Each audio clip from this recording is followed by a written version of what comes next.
Sometimes the loudest laugh is only seconds away from becoming complete silence.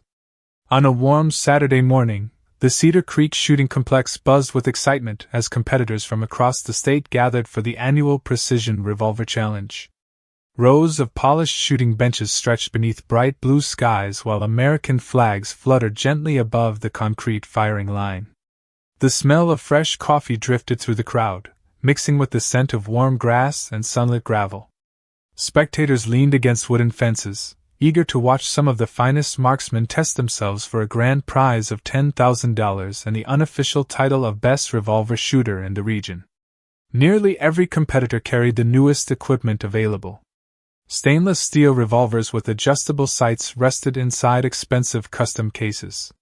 Precision grips, competition holsters, specialized shooting glasses, and handcrafted ammunition filled every table. Conversations revolved around barrel lengths, trigger weights, and the latest performance upgrades. Confidence seemed to flow as freely as the morning sunlight. Standing near the registration table was Ethan Brooks, the 30-year-old range master responsible for organizing the event. Ethan had built a reputation as both an outstanding shooter and a respected instructor. He believed deeply in preparation, modern equipment, and technical perfection. Every competitor greeted him with respect, and every volunteer followed his instructions without hesitation.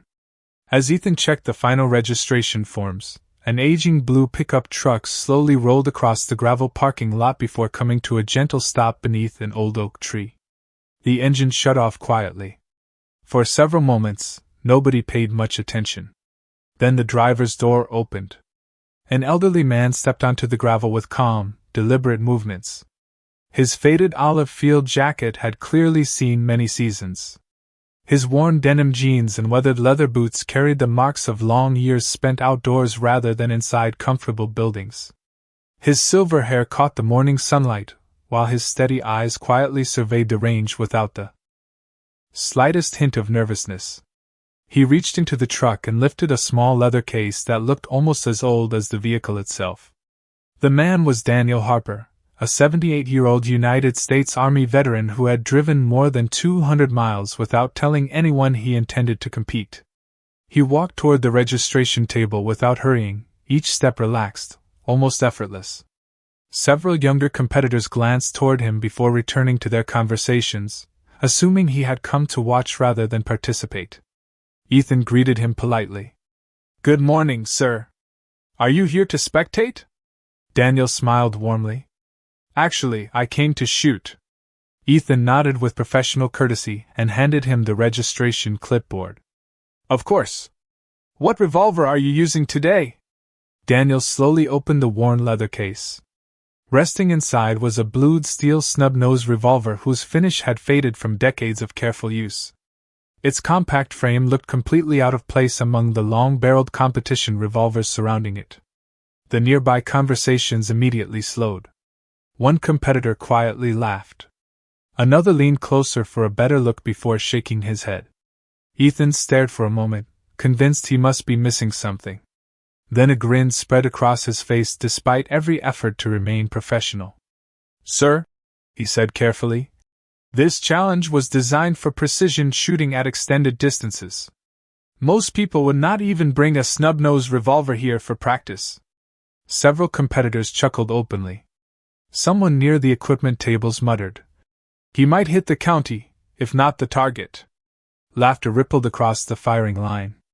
Ethan folded his arms and looked directly at the elderly veteran. "You really think you can empty that little revolver into the bullseye?" Daniel closed the leather case with the same calm expression he had worn since arriving. He looked toward the distant targets shimmering beneath the morning sun before answering in an even voice. "I have learned that people spend too much time measuring the tool and not enough time measuring the hands holding it." The laughter grew even louder, but Daniel never reacted. He simply picked up his registration badge, thanked the volunteer with quiet courtesy, and walked toward the waiting area while the crowd continued smiling at what they believed would become the easiest disappointment of the entire competition. The morning sun climbed higher above Cedar Creek shooting complex as the first relay of competitors prepared for the opening round. Metal target stands shimmered beneath the growing heat, while a light breeze carried the distant sound of birds across the tree line beyond the range. Volunteers moved carefully between shooting lanes, confirming distances, checking safety markers, and calling each competitor toward the registration board. Conversations continued everywhere, but one subject dominated nearly every group. The elderly veteran with the old Snub-Nose revolver had somehow become the most talked about person at the entire event before firing a single shot. Daniel Harper seemed completely unaware of the attention surrounding him. He stood alone beneath the shade of a large oak tree near the edge of the waiting area, quietly drinking water from a simple metal bottle before returning it to the side pocket of his weathered canvas bag. His revolver remained inside the worn leather case resting beside him. Unlike the other competitors, he never removed it to admire the finish, adjust the sights, or discuss its specifications. Instead, his attention wandered across the open range. He watched the sunlight reflecting from the target frames. He noticed the small range flags fluttering at slightly different angles. He observed how the warm air rising from the gravel created a faint shimmer above the firing lanes. Every detail seemed to matter more than the equipment itself. Nearby, competitors carefully cleaned their revolvers, tested trigger pulls, compared custom grips, and debated which ammunition performed best at 25 yards. Expensive gear covered nearly every shooting bench. Daniel never glanced toward any of it. Ethan Brooks noticed the contrast almost immediately. Curious despite himself, he walked toward the veteran with folded arms. Most competitors spend this time checking their revolvers, he said. You have not even opened your case. Daniel smiled without taking his eyes away from the range. The revolver already knows its job. Ethan raised an eyebrow. And yours? Daniel finally looked at him. Mine is remembering mine. Ethan forced a polite smile, although he still believed the older man underestimated the difficulty of the competition. The first stage is not easy, he explained. The targets are smaller than they appear from here. Plenty of experienced shooters missed the center. Daniel nodded calmly. That is true. Ethan waited for more, but none came. The veteran simply returned his attention to the quiet movement of the range flags. As Ethan walked away, a voice called from behind the maintenance shed. He is reading the wind. Ethan turned to see an older maintenance worker pushing a small utility cart loaded with replacement target frames. His name tag read Samuel Collins. At 73 years old, Samuel had worked at Cedar Creek for nearly 15 years after retiring from county public service. He watched Daniel for another moment before speaking again. Most people stare at the target. He is studying everything around it. Ethan shrugged. Maybe. But reading the wind does not change what kind of revolver he brought. Samuel did not answer immediately. Instead, he quietly watched Daniel shift his weight ever so slightly before looking toward the far berm again. Something about the veteran's posture felt strangely familiar, though he could not explain why. It was not confidence. It was something steadier than confidence, the quiet patience of someone who had repeated the same careful routine so many times that nothing around him could disturb it. Across the range, the announcer called the opening relay to the firing line. Competitors began gathering their expensive cases while conversations gradually faded into focused silence. Daniel picked up the worn leather case with the same calm movements he had shown since arriving that morning. No excitement crossed his face. No nervousness appeared in his expression. To everyone else, the competition was finally beginning. To Daniel Harper, it seemed as though it had quietly started long before anyone else had arrived. The competitors settled into their assigned lanes as the morning breeze drifted steadily across the open field, carrying just enough movement to stir the small range flags without distracting the experienced shooters. A quiet tension settled over Cedar Creek Shooting Complex, replacing the laughter that had filled the air only minutes earlier. Volunteers confirmed hearing protection, checked lane assignments, and gave final instructions before stepping behind the firing line. Ethan Brooks walked slowly along the row, offering brief words of encouragement, while making one last inspection of each competitor's equipment. Every polished revolver reflected the bright sunlight except one. Daniel Harper calmly opened his worn leather case and lifted the blued steel Snub-Nose revolver with both hands. The finish had faded from decades of careful use, but every surface was spotless. He checked it with slow, practiced movements that looked almost effortless, then rested it gently on the shooting bench. Several nearby competitors exchanged amused glances. One young shooter whispered that the little revolver looked better suited for an old display cabinet than a championship match. Another quietly predicted that Daniel would struggle to keep his shots anywhere near the scoring rings. Ethan heard the remarks but chose not to interrupt. Deep down, he expected the first round would settle the matter quickly enough. The announcer called for shooters to prepare. Daniel stepped into position with relaxed shoulders and an expression that revealed nothing. While others adjusted their stance several times and took deep preparatory breaths, he simply stood still. His eyes did not lock onto the center of the target immediately. Instead, they drifted briefly across the distant berm, the shimmer rising from the warm gravel, and the gently moving flags before returning to the paper target 25 yards away. Samuel Collins watched from beside the maintenance cart with growing curiosity. The veteran's routine awakened a memory that remained frustratingly out of reach. It was something he had seen years before, somewhere connected to disciplined instruction rather than competition. The electronic timer sounded, signaling the beginning of the stage. The first competitors fired carefully paced shots that echoed across the range. Small spotting scopes immediately came into use as spectators searched for impacts.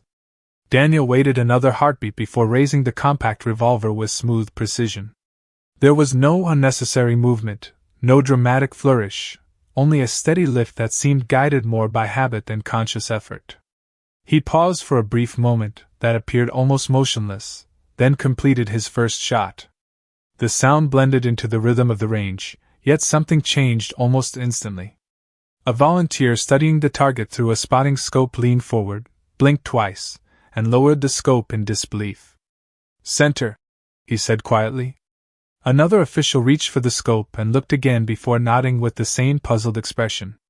The first shot rested almost perfectly inside the bullseye. A few spectators clapped politely, assuming the result had been fortunate. One competitor smiled and shrugged. "Everybody gets one good shot," he said. Several others nodded in agreement. Ethan remained composed, although his eyes lingered on Daniel longer than before. He had expected a respectable hit somewhere on the paper, not a near-perfect opening shot with the shortest revolver on the firing line. Daniel never acknowledged the murmurs behind him. His breathing remained even. His posture never changed. He quietly lowered the revolver, allowing another brief pause before preparing for the next shot with the same calm patience that had followed him from the moment he stepped out of the old blue pickup truck that morning. For the first time since the competition had begun, the laughter was gone. In its place stood a silence filled not with admiration yet, but with uncertainty, as every person watching realized they might have judged the quiet old veteran far too quickly. The range officer called for the relay to continue, and the quiet that followed felt heavier than the morning air itself. Every competitor returned to the firing line, but their attention had shifted away from their own targets. More than a few eyes drifted toward Lane 7, where Daniel Harper stood with the same relaxed posture that had produced the astonishing first shot. The bright sunlight reflected across the white paper targets, while the breeze continued to nudge the range flags in gentle, uneven rhythms. It was the kind of wind experienced shooters respected because it changed just enough to punish impatience. Ethan Brooks folded his arms as he watched from behind the firing line. He reminded himself that one remarkable shot proved very little. Every instructor had witnessed lucky shots before. Even beginners occasionally surprised everyone. Consistency was what separated skill from coincidence, and consistency was exactly what he expected the elderly veteran to lose.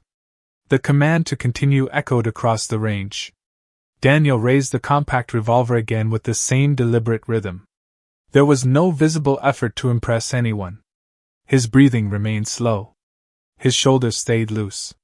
Before settling his sights, he briefly glanced toward the fluttering flags, then toward the thin shimmer rising above the gravel between the firing line and the targets. His eyes returned to the bullseye, and another measured shot followed. The volunteer monitoring the spotting scope froze before speaking. Center again. This time nobody laughed. Several spectators leaned forward as another official confirmed the impact through a second scope. 2 shots rested so close together that they nearly appeared as one. Ethan took an unconscious step closer. The conversations behind him faded into whispers. Another command allowed the shooters to continue. Daniel repeated the same quiet sequence without changing his expression. He neither rushed nor hesitated. His movements flowed with the calm certainty of someone following a familiar routine that had been practiced thousands of times long before this competition existed. The third shot landed inside the center ring once again. A low murmur spread through the crowd. Competitors who had spent years refining expensive equipment exchanged uncertain glances. One shooter lowered his customized revolver and simply stared through his spotting scope, unable to understand what he was seeing.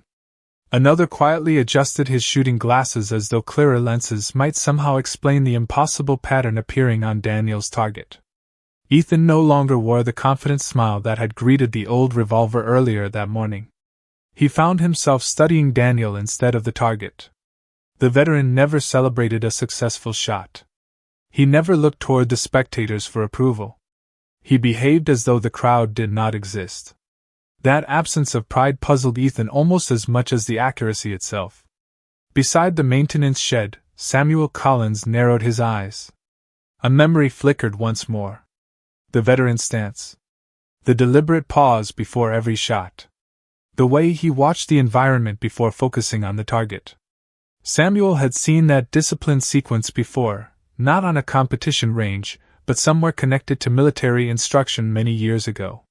He could almost hear an old instructor repeating that patience always reached the target before speed. The fourth shot broke the silence once again, and another official immediately lifted his spotting scope. He looked for several long seconds before lowering it with an expression that no longer reflected surprise but genuine disbelief. 4 shots now rested tightly grouped inside the bullseye. No one applauded. No one spoke above a whisper.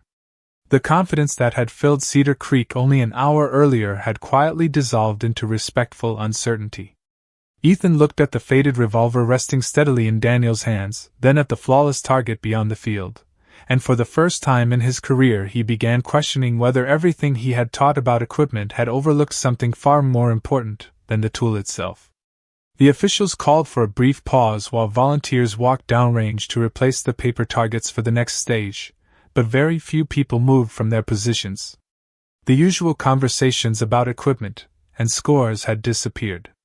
Instead, quiet glances passed from one competitor to another before settling once again on Daniel Harper.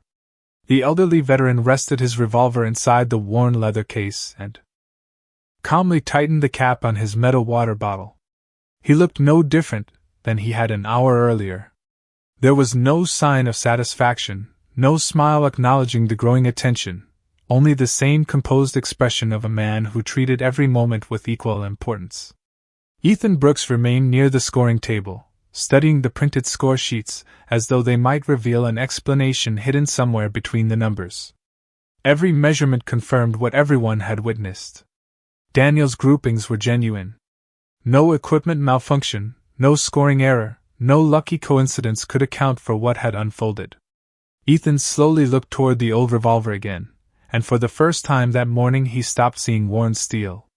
Instead, he began wondering about the man holding it.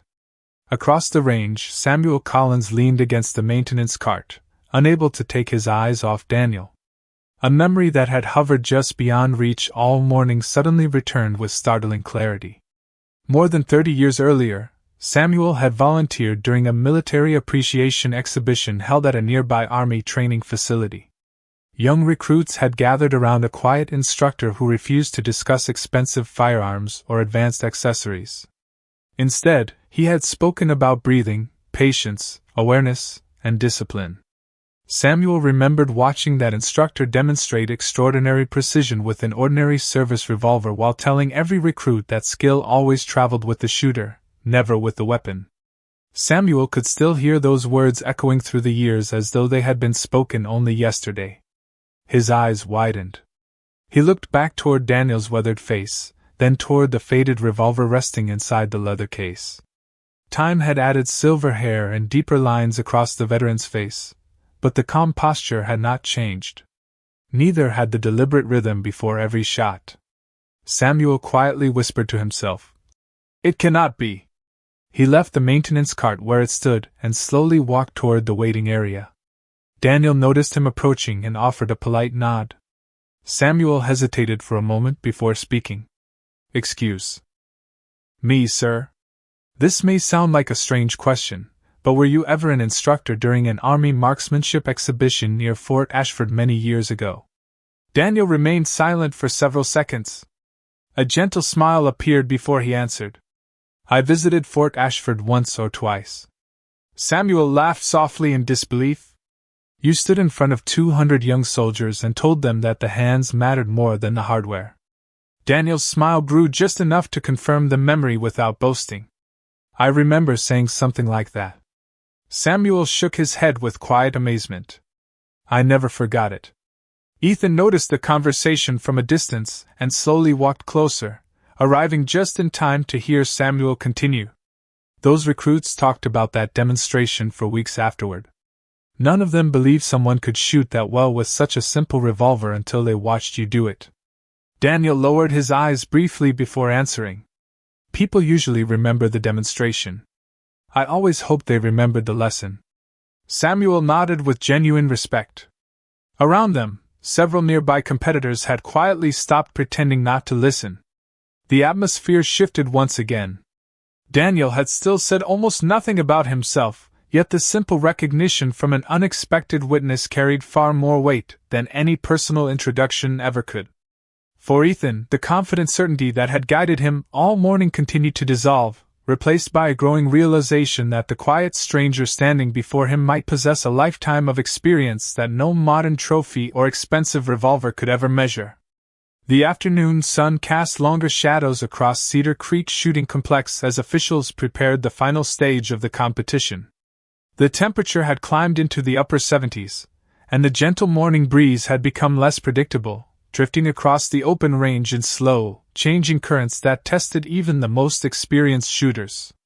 Competitors gathered quietly around the announcement board while volunteers replaced the final set of targets with smaller bullseyes positioned at 35 yards, a distance that demanded exceptional control from any revolver, especially one with a short barrel. The range director explained that this last stage would determine the overall champion. Every shooter would fire 5 carefully timed rounds. Precision mattered more than speed. A single shot outside the center rings could erase an entire morning of outstanding performance. Ethan Brooks listened to the briefing, but his attention repeatedly shifted toward Daniel Harper. Earlier that morning, he had viewed the elderly veteran as an amusing distraction. Now he watched him with genuine curiosity. Daniel stood beside the firing line exactly as he had throughout the day. His faded field jacket rested neatly over the bench, his weathered leather case remained closed until it was needed, and his movements carried the same quiet discipline that refused to acknowledge either praise or doubt. Samuel Collins remained nearby, unable to hide the respect growing across his face. He had shared his memory with several officials during the break, and the story had quietly spread through the range. No dramatic announcement followed. No one introduced Daniel as a former instructor or decorated veteran. The knowledge simply traveled from person to person in calm conversations, changing the atmosphere without changing the man at its center. When the final relay was called forward, an unusual silence settled over the spectators. There were no whispered jokes. No confident predictions. Only the soft rustle of leaves beyond the berm and the occasional click of hearing protection being adjusted. Daniel opened the worn leather case once more and lifted the familiar Snub-Nose revolver into his hands. The blued steel reflected only a faint line of sunlight before he settled into position. Ethan stood directly behind the line, watching every movement with complete attention. The start signal sounded. Several competitors fired quickly, hoping to finish before the wind shifted again. Daniel did not rush. He paused exactly as he had all day, studying the drifting flags, the shimmer above the gravel, and the changing light before bringing the revolver smoothly into alignment. The first shot reached the target. A volunteer looked through the spotting scope and quietly raised one finger without speaking. Center. Daniel lowered the revolver, waited patiently, and repeated the same careful routine. The second shot landed beside the first. Then came the third, the fourth, and finally the fifth, each delivered with identical rhythm, each guided by the same calm confidence that had never once sought attention. When the line was declared safe, officials walked toward the targets while hundreds of eyes followed them across the range. Several moments passed before the scoring team turned around. Their expressions said everything before the numbers were announced. Daniel's final target displayed another remarkably tight group resting inside the bullseye. A ripple of quiet amazement spread through the crowd, followed by respectful applause that steadily grew until nearly everyone joined in.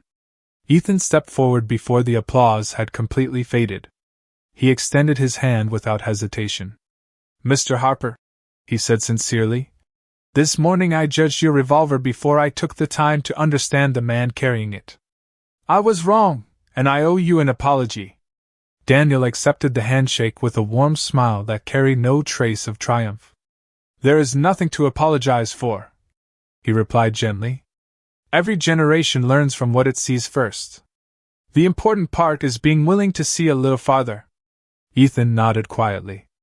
Around them, the applause continued, but Daniel seemed to hear something entirely different, something quieter than celebration, because the only thing that truly mattered to him had never been proving anyone wrong.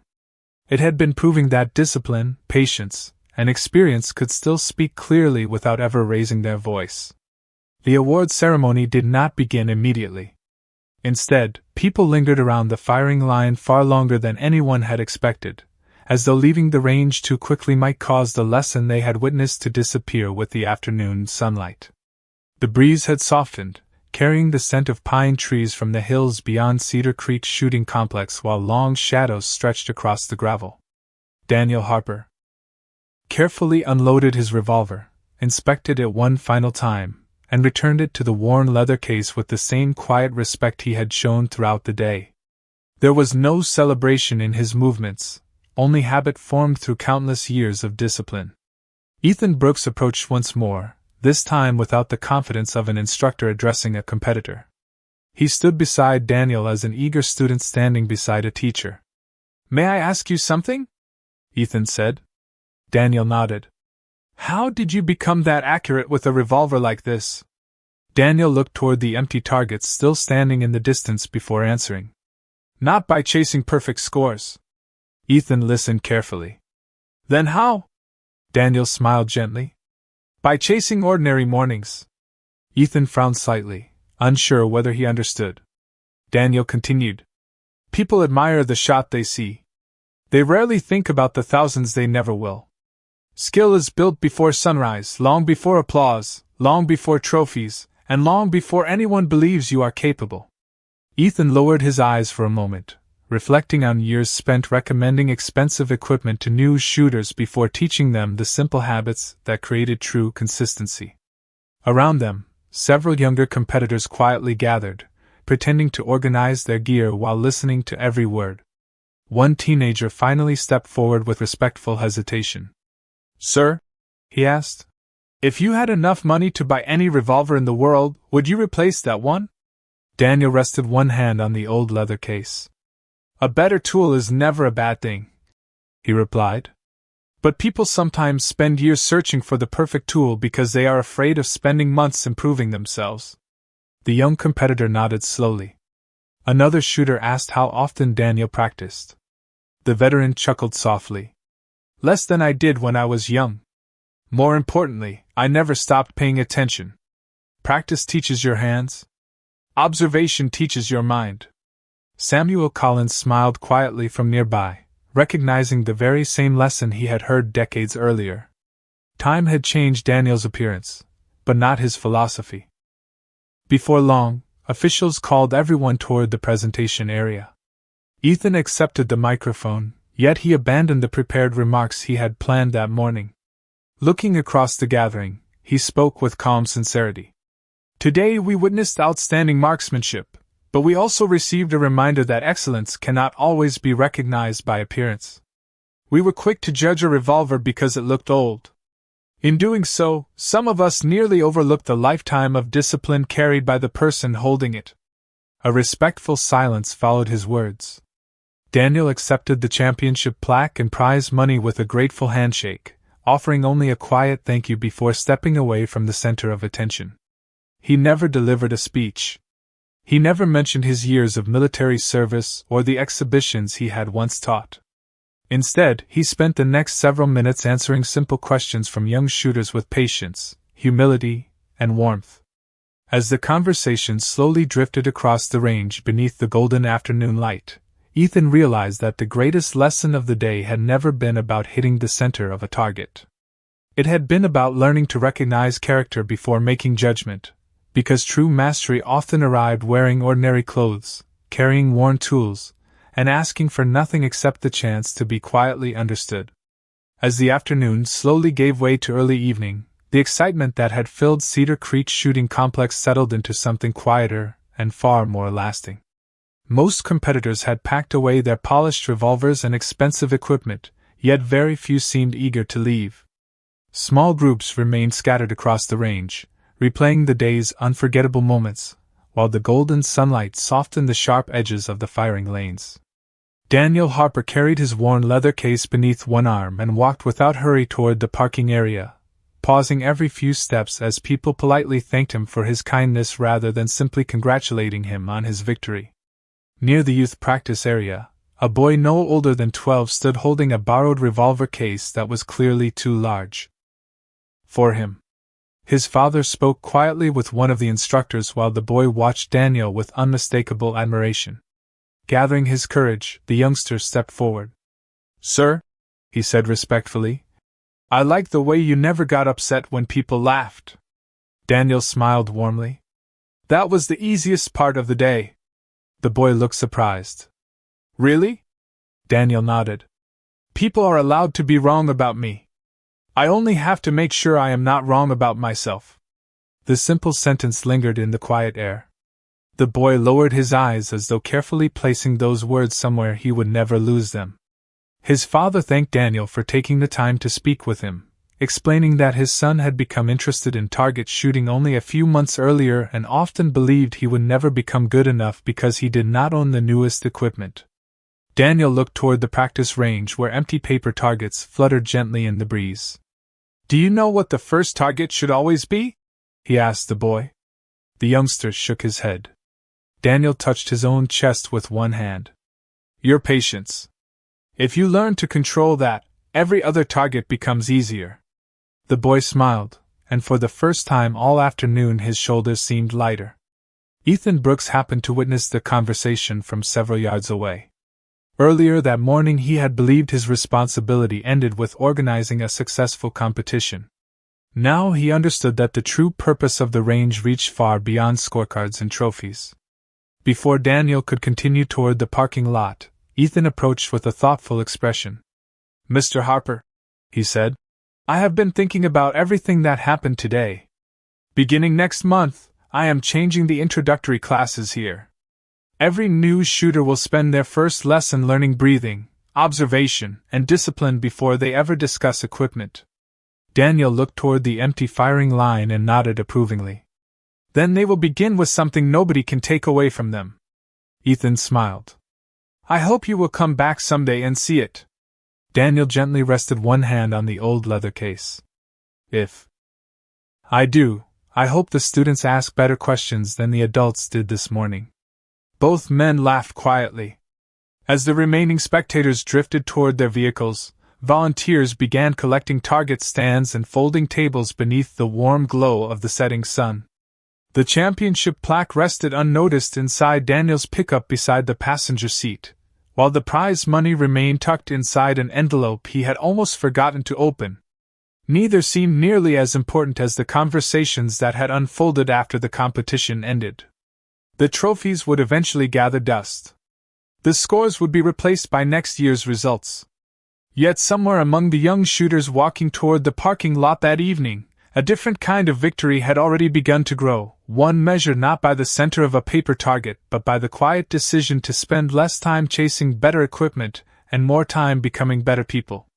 The last rays of sunlight settled across Cedar Creek Shooting Complex as the parking lot slowly emptied and the familiar sounds of the day gave way to the quiet rhythm of an ordinary evening. Volunteers stacked the final target stands beside the storage building while a cool breeze carried the scent of fresh pine through the open range. The excitement had faded, but something deeper remained. People who had arrived expecting a shooting competition left carrying a lesson they had never planned to receive. Daniel Harper placed the worn leather case gently on the passenger seat of his aging blue pickup before taking one last look across the range. The championship plaque rested beside it, almost hidden beneath his faded field jacket, while the unopened envelope containing the prize money remained exactly where Ethan Brooks had placed it. Daniel smiled softly. Neither seemed especially important. His attention drifted instead toward the distant firing line where the paper targets had already been removed, leaving only empty frames standing quietly beneath the evening sky. Ethan walked across the gravel one final time before Daniel closed the truck door. In his hands he carried a freshly printed sheet that had not existed that morning. "I wanted you to see this before you left," he said. Daniel unfolded the page carefully. It contained the outline for the new introductory training program at Cedar Creek. The first lesson no longer listed equipment selection, trigger upgrades, or competitive accessories. Instead, the opening line simply read, "Discipline begins before the firearm is ever lifted." Daniel read the page without speaking. After a long moment, he folded it neatly and handed it back. "Someone will remember that sentence for a very long time," he said quietly. Ethan nodded. "I hope so." Daniel smiled. "Then today was worth more than any trophy." Samuel Collins approached with slow, steady steps and extended his hand. "Thank you for reminding an old volunteer that good lessons never disappear," he said. Daniel accepted the handshake warmly. "Neither do good students," he replied. Samuel laughed gently, his eyes reflecting memories stretching back decades. Nearby, the young boy Daniel had spoken with earlier climbed into his father's truck. Before closing the passenger door, he looked across the parking lot and raised a small wave. Daniel returned the gesture with the same quiet smile. No words were needed. The boy would probably remember the old revolver for years, but Daniel hoped he would remember something else even longer. He hoped the child would remember that confidence did not come from owning impressive things. It came from building steady habits when nobody was watching. The old pickup started with its familiar rumble and slowly rolled across the gravel toward the exit. No crowd gathered to stop him. No grand farewell followed. Ethan, Samuel, and several remaining competitors simply stood together in respectful silence as the truck disappeared beyond the oak trees lining the entrance road. The fading sunlight reflected briefly across the windshield before the vehicle vanished around the bend, leaving only the quiet whisper of evening wind moving through the range flags. For several moments, nobody spoke. Finally, Ethan looked toward the empty firing line and said, almost to himself, "Today the smallest revolver taught the biggest lesson." Samuel gently shook his head with a thoughtful smile. "No," he answered. "The revolver only pointed at the target. The man carried the lesson." As darkness gradually settled over Cedar Creek, the range looked exactly as it had the evening before, yet the people who walked away were no longer the same. They had learned that respect could not be measured by appearance, experience never needed to announce itself, and true mastery rarely asked for attention. It simply revealed itself when the moment required it. Some legends arrive with applause. Others arrive quietly, finish what they came to do, and leave behind a truth that echoes long after the last target has been taken down. Respect is never demanded. It is earned, lived, and remembered.